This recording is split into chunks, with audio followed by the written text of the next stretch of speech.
É chegada a hora do momento de encontrarmos com Deus. Em sua casa, a oportunidade de comungar o seu corpo e o seu sangue, arrepender de nossas falhas e humildemente suplicar o seu perdão e agradecer pela salvação. É hora de ouvirmos e refletirmos a palavra de Deus. É hora de oração.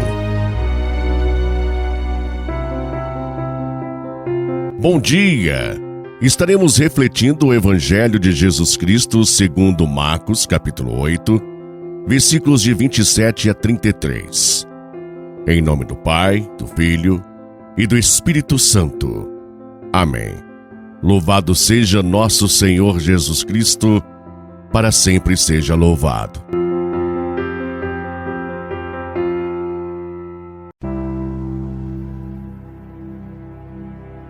Naquele tempo, Jesus partiu com seus discípulos para os povoados de Cesareia de Filipe.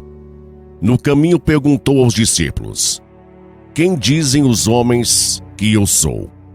Eles responderam: "Alguns dizem que tu és João Batista, outros que és Elias, outros ainda que és um dos profetas."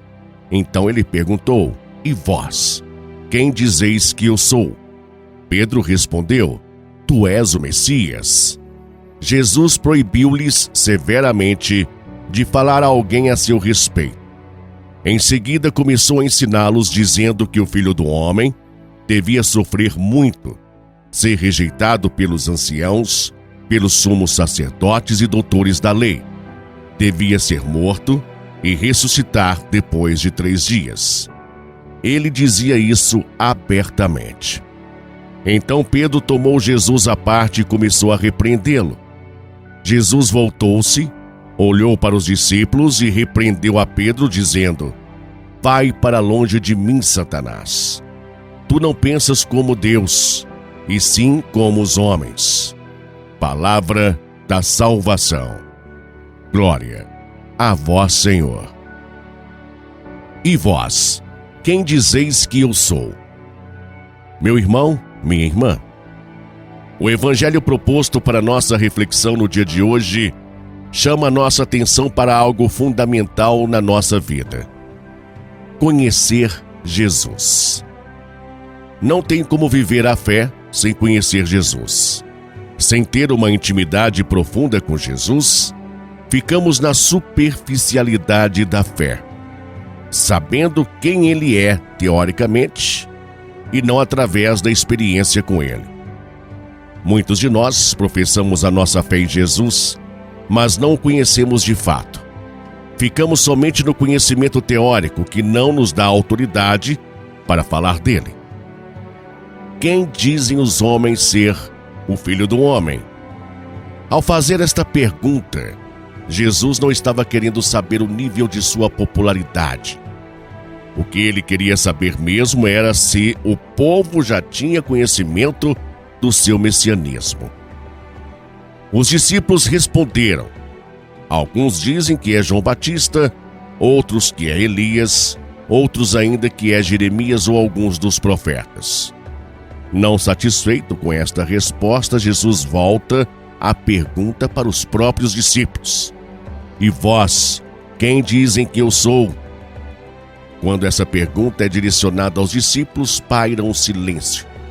Afinal, desta vez, a resposta não seria em nome do povo, o que é fácil, pois responder em nome do outro não compromete. Desta vez, a resposta teria que ser pessoal, o que exige comprometimento. Pedro foi o único que respondeu, e respondeu com firmeza: "Tu és o Messias." Esta resposta de Pedro agradou a Jesus, pois ele sabia que esta sua afirmação não era teórica e sim fruto da sua convivência com ele. Jesus então proíbe severamente aos discípulos de revelar a sua identidade ao povo. Afinal, um povo que esperava por um Messias triunfalista com poderes políticos jamais aceitaria um Messias na condição de servo. Alguém que tivesse o olhar voltado para os pobres, os sofredores. Jesus sabia que ele não seria reconhecido como Filho de Deus, sem antes passar pela cruz. Pedro então reconhece Jesus como sendo ele, o Filho de Deus. Mas ainda demonstrava não estar pronto para assumir o seu discipulado, pois ele ainda caminhava na obscuridade, carregando consigo a mentalidade do mundo, alimentando dentro de si a ideia de um Messias glorioso, mas sem a cruz. Jesus, que conhece o interior das pessoas, percebe de imediato a dificuldade dos discípulos em aceitar o desafio da cruz e, no desejo de fazê-los compreender a importância de não fugirem da cruz, ele insiste em afirmar que seria impossível segui-lo sem a cruz. O seguimento a Jesus inclui a cruz, porque a nossa adesão a ele nos levará a atitudes que contrariam os opositores do projeto de Deus. Este episódio é um alerta para todos nós que afirmamos conhecer Jesus. Afirmar que conhece Jesus é comprometedor. Quem afirma conhecer Jesus torna responsável pela continuidade da sua missão aqui na Terra. Tem que ter as mesmas atitudes dele.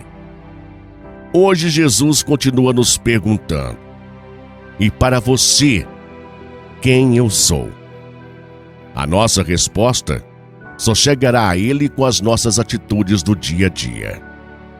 Saber quem é Jesus é muito mais do que saber que ele é Deus.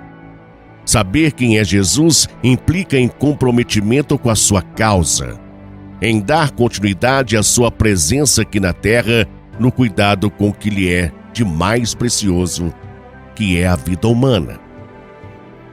Meu irmão, minha irmã, é pela fé que reconhecemos Jesus como nosso Deus e Senhor, o que não é fruto de nenhum esforço humano, mas sim do acolhimento ao dom da fé.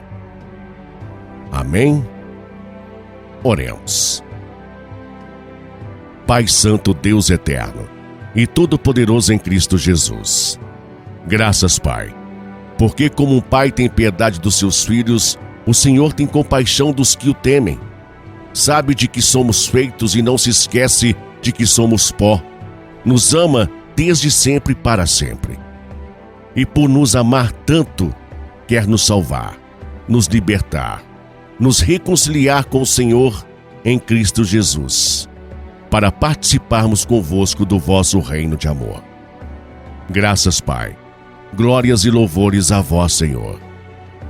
Pai Santo, na força de vosso Espírito Santo, ajuda-nos, Senhor, a agirmos segundo os vossos pensamentos, seja no cuidado da criação, seja no seguimento de Jesus, em autenticidade e em verdade, para com o Senhor e com os irmãos. Amém. Santa Maria, Mãe de Jesus e nossa, rogai a Deus por nós e ajuda-nos, Mãe, a reconhecermos e a proclamarmos Jesus Cristo, Filho de Deus Pai, nosso Senhor e Salvador. Maranatá, vem, Senhor Jesus. Amém. Meu irmão, minha irmã, fique na paz de Jesus, um excelente e abençoado dia e até amanhã.